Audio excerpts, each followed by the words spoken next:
Hi guys! Welcome back to another tarot reading na ating bibigyan ng pagbasa ngayon. Okay, ito ay para sa mga nagos. Kumbaga, ito mahirap man sabihin pero para sa mga taong naiwan sa ere. Ayan, ng taong ito na parang naglaho na lang pala. Naglaho na lang bigla, ganyan. So, if ever andito ka sa sitwasyon na ganito, maaaring ang mensahe na pwedeng umangat ngayon ay para sa'yo. This is for the collectives. Still, general message po ito. Hindi kailangan ipilit natin ang sitwasyon sa mensahe na pwede niyong marinig sa inyong mga katayuan or sarili. Okay? Just only take what resonates. At ano pa, maaaring yun ay para sa'yo talaga rin. Anyway, bago tayo magsimula, isipin mo muna ang iyong person. Itong gusto mong maiwanan ng tanong. Ano ba yung tanong natin, Munsyal? Parang hindi pa tayo nag-iiwan. Ano nga ba ang dahilan? Ayan, kung bakit kanya ginos. Hingi tayo ng ilang messages gamit ang kay Thomas C. Tarot and Oracle cards sa ating pagbasa today. Isipin mo muna ang taong ito na iniwan ka sa ere bago tayo magsimula.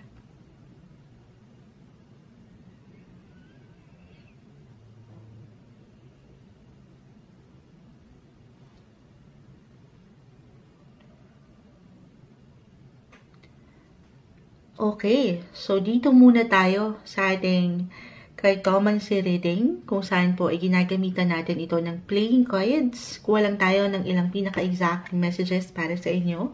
Tayo nga po pala ngayon ay live na live sa ating FB. Maya-maya, babalikan ko kayo guys after natin harapin itong pagbasa ng topic natin today. Sige. Para sa mga nagos, para sa mga taong maring makapakinig nito na inisip ang kanyang person, bakit siya iniwan sa ere? Anong dahilan? Okay. Message na maiwan natin para sa kanila.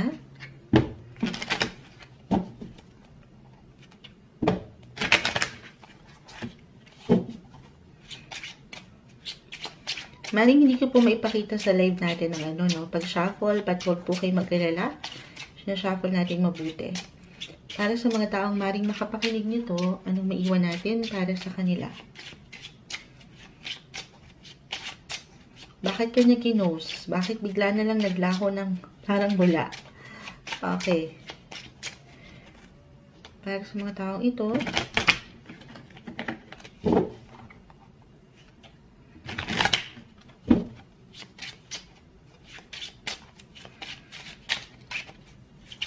okay. Wait. The Ten of Hearts at the center of your cards. Okay, mag-spread lang po tayo ng ilang baraha dito.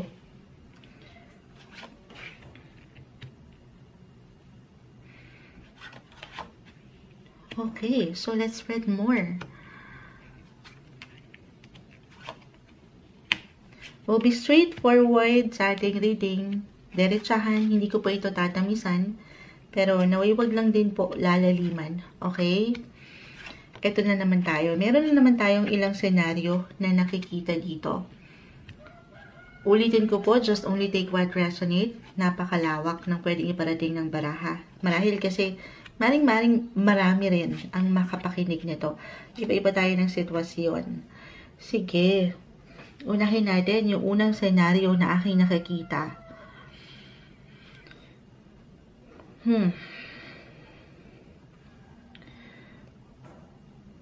Ito parang hindi naman siya ganun ka lalim, for some of you.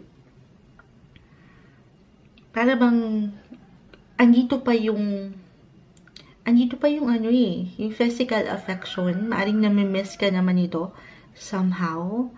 But at the same time, parang meron siyang ilang agenda na kailangang harapin. Parang wala siyang choice or option. Ito yung unang scenario, guys. Okay? Parang wala siyang options kundi ang lumayo. Dahil na rin sa kailangan niyang harapin na ilang pagbabago sa kanyang buhay. Meron ditong relocations or relocation.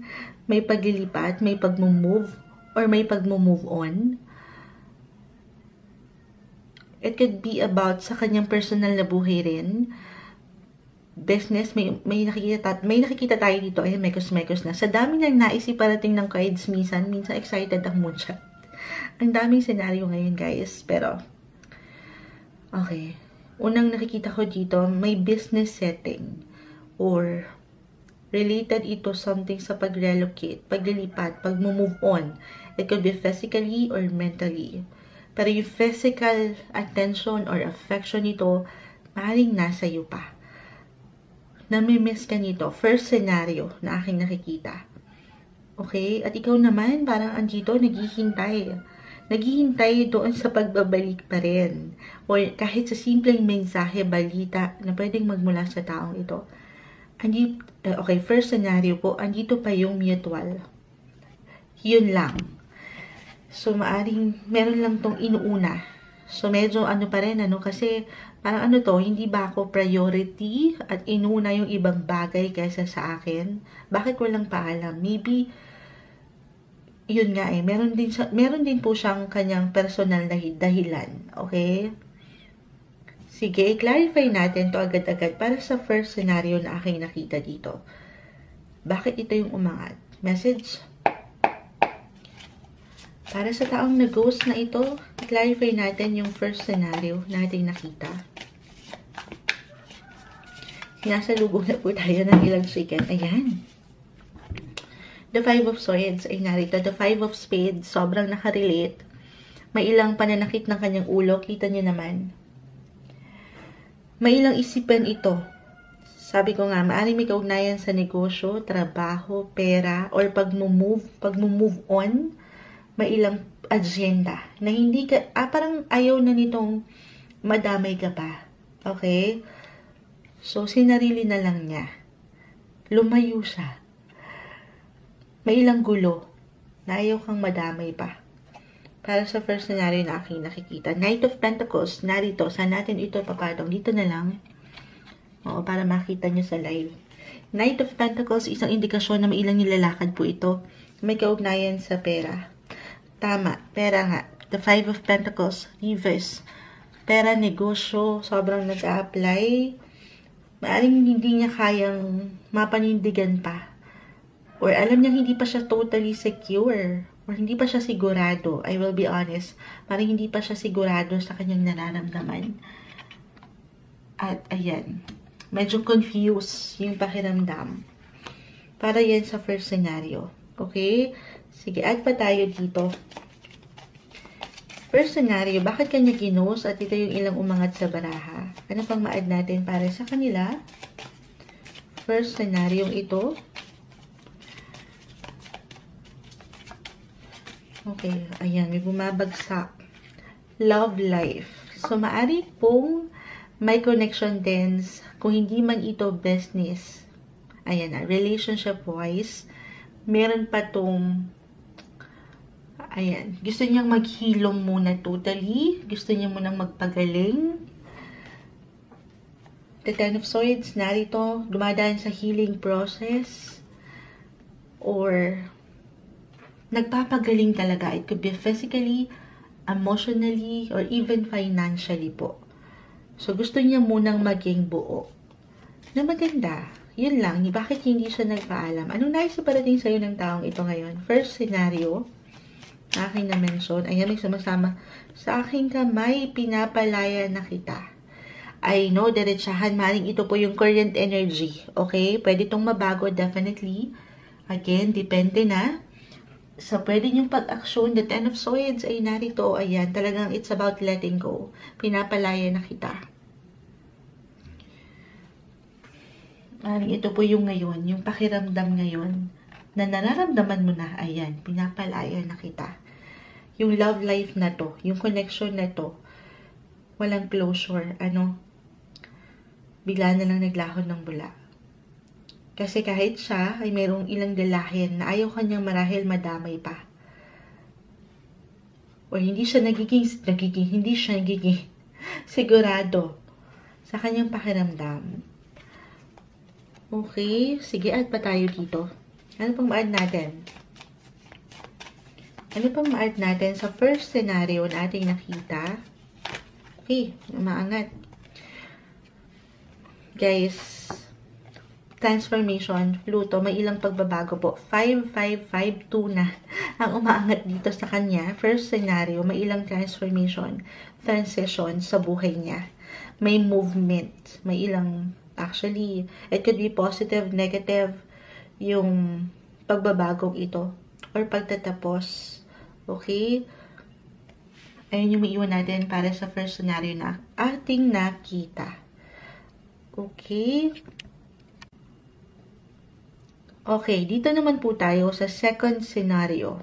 Kung hindi kayo nakarelate or hindi nag-apply ang sitwasyon doon sa una nating napag-usapan, ibababa ko na to dito kasi para meron tayong mailapag or malapagan. Okay, I will be honest, second scenario, meron akong nakikitang third party, third wheel situation. Okay, medyo ko dito. At the same time, may kaugnayan sa pera. Halimbawa, kung kayo may mag-asawa na, tapos mayroon na kayong ilang anak, parang yung responsibility niya, okay, meron na ng third party, hindi niya pa matugunan.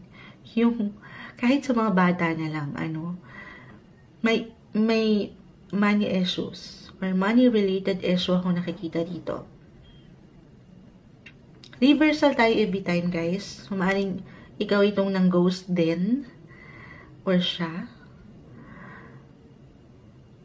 Pero ang isa sa inyo ay nakatingin pa, nakasilay pa, parang andun pa yung pagkakompleto. Somehow, in a way, okay? Hindi, parang hirap ang i-let go. Lalo pa for some of you na kailan lang to. Pero ito yung, parang hindi niya kayang panindigan. Walang paninindigan doon sa, ayun na nga, sa ilang responsibility or ilang napangako niya na napako. May ilang pagbabago at may kaugnayan po dito ang money. It could be positive. Halimbawa, nagkaroon siya ng extra.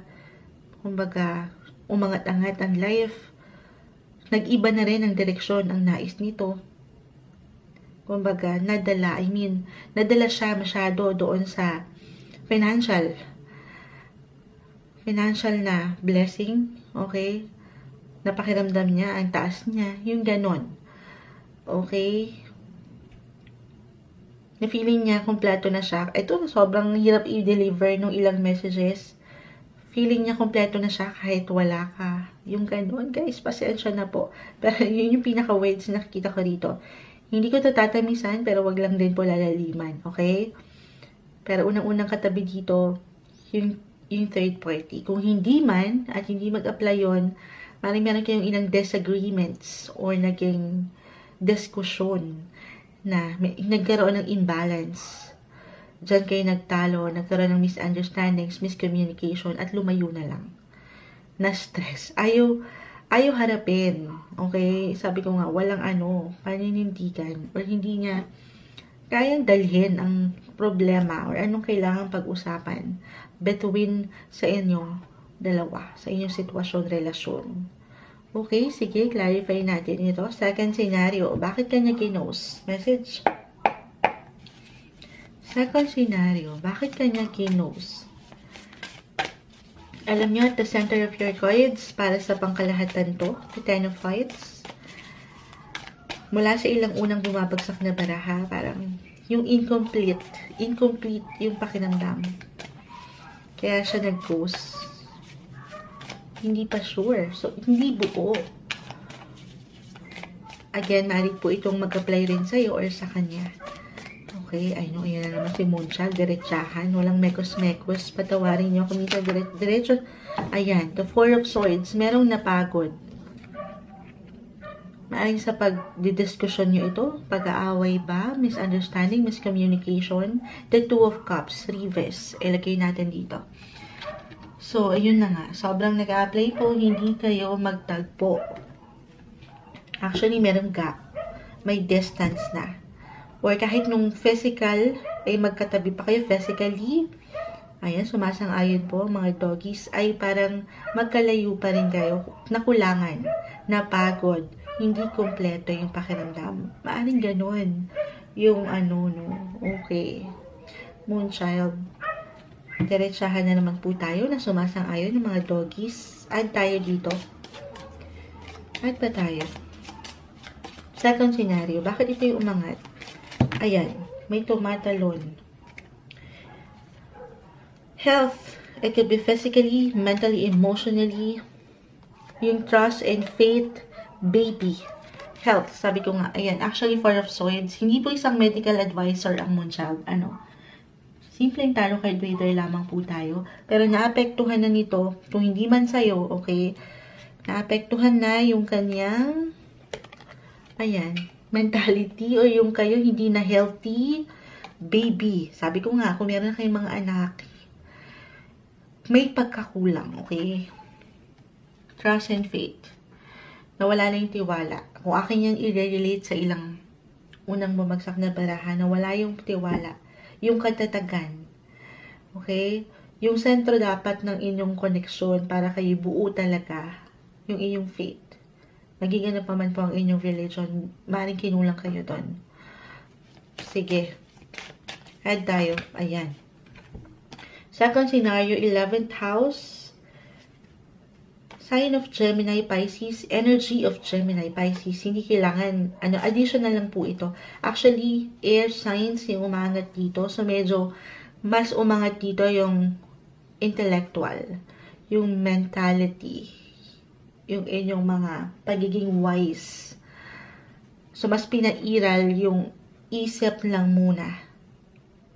So, nagdesisyon ito marahil na bigla-bigla. At hindi masyadong dinama yung pakiramdam, the Two of Cups, Divas. Okay.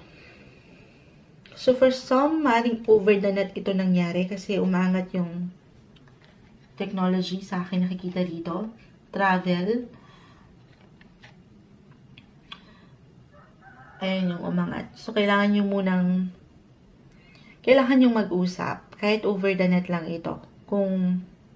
Or maybe ito po talaga yung kinulang sa parte ng komunikasyon. Yung pagkakaroon niya ng open communication. O dito merong nakukulangan. Parang hindi naman ganun kaano yung paano kayo sa isang relasyon. Ganun kalalim. Doon siya nagkulang o nakulangan. Okay. Sige, add pa tayo dito. 11th house. Maaaring ito po ay part ng or kung bakit siya ng ghost. Okay. Ito yung ilang niya. Maaaring yung mga dreams niya sa buhay. Sabi ko, mas naging practical. Mas pinaangat na lang yung pangarap. Or doon na lang muna siya magpo-focus sa ilang kaibigan. Kung matropa to. Ayan. Halimbawa, parang uso-uso yan sa magkarelasyon eh. Mas pinipili ang mga katropa para makipag-inuman. Yung ganon. Maaaring part yun ang naging issue nyo. Or discussion nyo na hindi masyadong okay. Ito yung nakikita natin. May ilang glitches. May ilang hindi kayo pinagkaunawaan. Kaya nang ghost ang isa sa inyo. Sige, anong gagamitin pa natin? Para sa second scenario, anong maiwan natin? Anong nais iparating ng taong ito?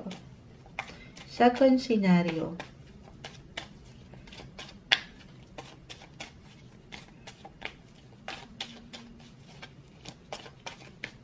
Okay, medyo mailap, Health umangat, So, meron talaga ditong kailangan maging buo. Yung healthy relationship, yun yung nawala. Okay. Takot ako sa commitment. For some of you, sabi ko nga, walang panindigan, hindi kayang ipaglaban. May takot. Hindi man diretsahan ito yung pinaka-words, pero may takot. Hindi na ipaglaban. Takot sa responsibilidad, pwede rin. Bilang umangat po yung baby.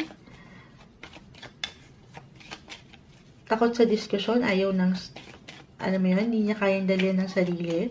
Kung paano siya makipag-usap. Ayan, may ilang cards na. Huwag ka sanang magbago. Babalik ako sa'yo. Health. Walang imposible. Bumalik naman. Pag ready na. Actually, Pisces is all about endings or healing. And it's up to you na po, guys, kung saan kayo papatungo. Maaring at the end of the day, merong realizations dito. May ilang aral. Pero yung takot nang ibabaw sa enerhiya ngayon. Okay? Huwag ka sanang magbago. Kasi babalik ako sa'yo. Babalik ka kung kailan. Kailan pa. Kailan? Kapag buo ka na. Ikaw na iniwan sa ere. Babalik siya tapos guguluhin niya na lang ulit. Diba? May ganun eh. Parang ganyan napapanood ko sa teleserye eh. Babalik kung kailan okay ka na. Guguluhin na lang ulit yung buhay mo. Bakit ganun? Huwag ka sanang magbago kasi gusto niya, ganun ka pa rin. Na kung paano ka sa inyong commitment o sa inyong relationship. Ito yung nakukuha kong energy natin para sa inyo sa second scenario.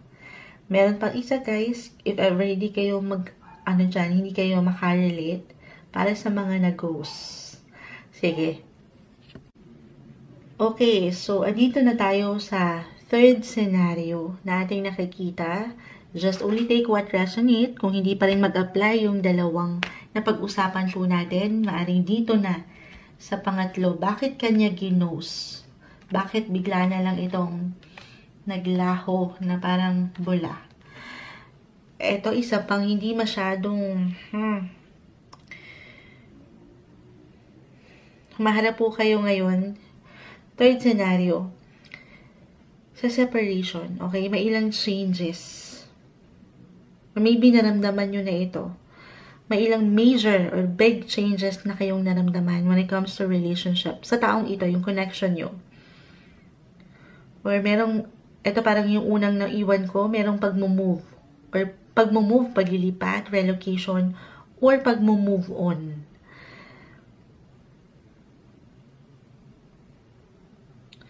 Pumapasok din po dito kasi 7 of Diamonds, 9 of Swords, yung ilang usaping pera. May ilang financial issues din. Or merong parating na financial troubles, difficulty. Especially if mag-apply po yung hiwalayan. Kung meron mang dadaan sa annulment or divorce. If ever kasal na, okay? Just only take what resonate.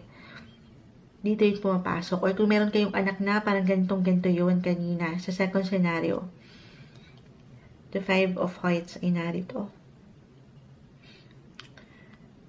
Okay. Kasi maaaring merong unexpected na ganap. Hindi nyo asahan na complicated. So, isang maiwan kong message din po dito is maging klaro ka. Maging klaro kayo sa bawat pag-action nyo. If ever meron kayong inaayos or aayusin sa inyong connection in the future, lalo pa sa mga kasal na. This is a warning actually na maging klaro. Kasi lalo pa kung meron dyang contract or ilang pipirmahan, ayan, be careful sa pag-pirma-pirma or whatever na pwede nyo kaharapin. Napaka-importante na pag-aaralan nyo kung kinakailangan yung bawat pag-aksyon na inyong gagawin. Kasi parang umangat yung stressful situation dito. May usaping pera na, ito medyo talagang may pagkamalalim na yung lamat para sa mga third scenario. Pwede rin naman lahat ng scenario makarelate kayo guys kasi collective reading tayo but still, just only take what resonate. Okay, ito yung medyo halo-halong emosyon. 9 and 3 of Spades, may takot, may stress, may pag-aalala na hindi madali sa inyong kinakaharap. So, ano yung pinaka-ano mo, child? Ayun yung issue. May issue sa pera or meron itong kaugnayan sa bata, why I'm getting a message na baka meron ding naging involved, meron siyang nabuntis, or ano pa man. Okay, for some of you. Kaya parang ang lalim na, dadaanan talaga sa hiwalayan or annulment, divorce, papuntang legal issues to, hindi po isang legal advisor ang moonchild, Sige, at tayo. Ang lalim. Malalim yung lamat na nakikita ko para sa third scenario. Okay. Yung first scenario, medyo light pa eh. Oo. Parang parang may chance rin. Ganun din sa second. Pero ito medyo, na. Sige, third scenario, ayan, may umangat. 7. Dito po pumapasok ang marriage. So aking pong i-relate yung ilang umangat. 7 of Diamonds sa inheritance. Doon ka rin hinugot yan eh. 9 of Spades. May ilang alalahanin. Na kung hindi maayos na talaga, maring maging malalim yung gusot or lamat na to. Okay? Tayo po ay live rin sa ating FB. Kaya dito natin pinapwesto. Okay. Sige. Message natin. Add pa tayo dito. Para sa third scenario natin nakita, bakit kanya ginos? Message.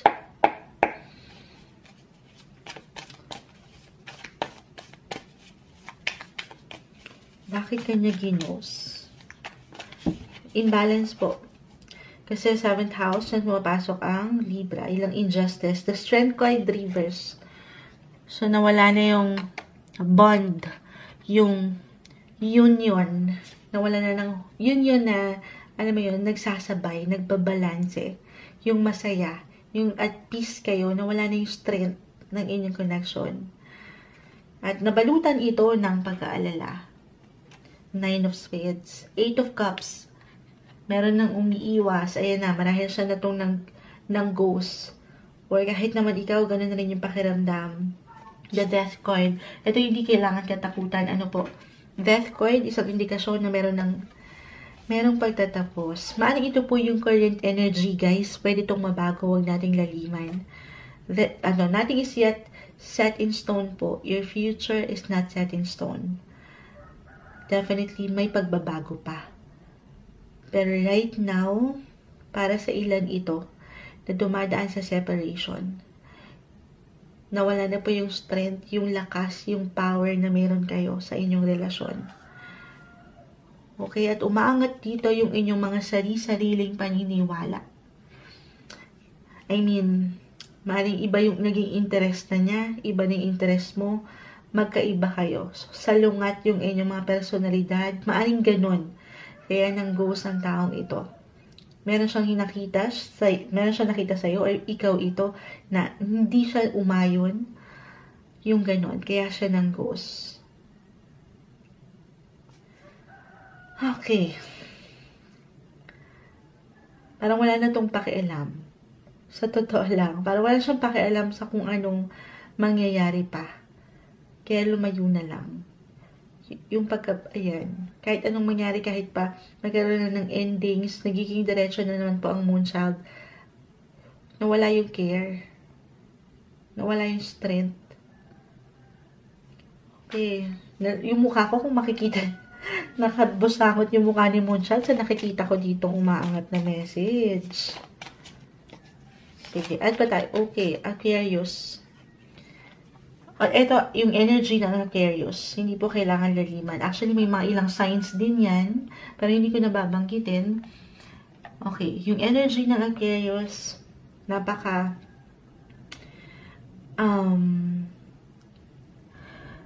biglaan or unexpected. Kumbaga, may pagka-detach. Experimental, ayan, umaangat. Experimental, nag-experiment pa sa kanya. Sabi ko nga, mali sinusunod nito yung kanyang kagustuhan lang. Yung mga gusto niya lang, kahit pa merong masaktan, na parang hindi kayo nasa isang relasyon. Maring ito po yung naramdaman nyo nung kayo pa. Or naramdaman niya. Gusto nito ng kalayaan, guys. Okay? Gusto lang muna nitong, parang siya lang yung masusunod. Umaangat yung pagiging futuristic niya rin.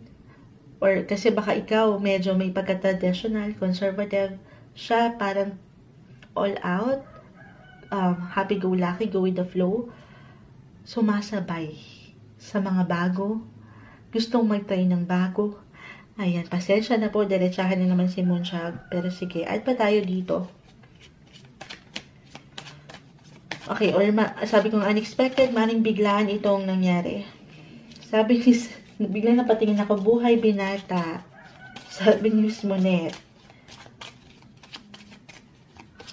Buhay binata. Sige, add tayo dito. Anong mai-add natin dito sa third scenario nating nakita? Trees. Ships. Lessons and blessings. Meron at, alam nyo, marahil kaya kailangan nyo pang gawin yung mga yun. Kasi hindi pa siya nagmamature. So, sa madaling salita, immature. Ayan, diretsahan na naman po tayo. May pagka-immature. Meron pa siyang kailangan. Kailangan niya pang tumubo at lumago.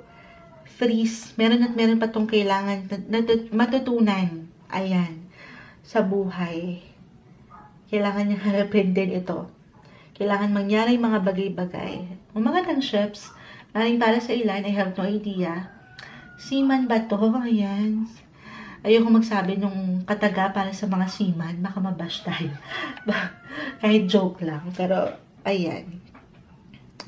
Ships, maaring ayan. Dumadaong. Padaong-daong. Nagsusubok, sumusubok sa buhay.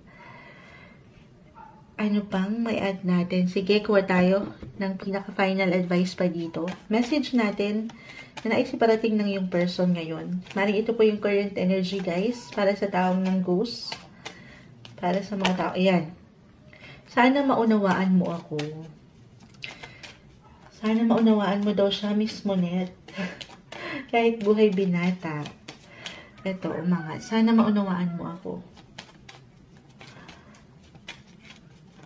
Ano pang ma-add natin? Ano naisiparating ng yung person?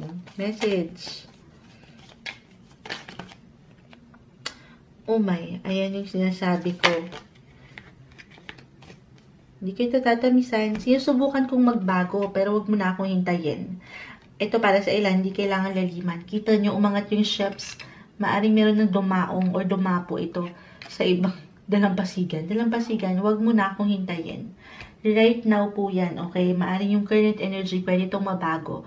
Sinusubukan ko na magbago for some of you na kasi 3 lessons and blessings, magkakaiba tayo ng timeline, guys. Baka nasa punto na siya para sa ilan sa inyo na natanggap niya na yung lessons. Naiwanan na siya ng ilang aral para sa ilan na sinubok na.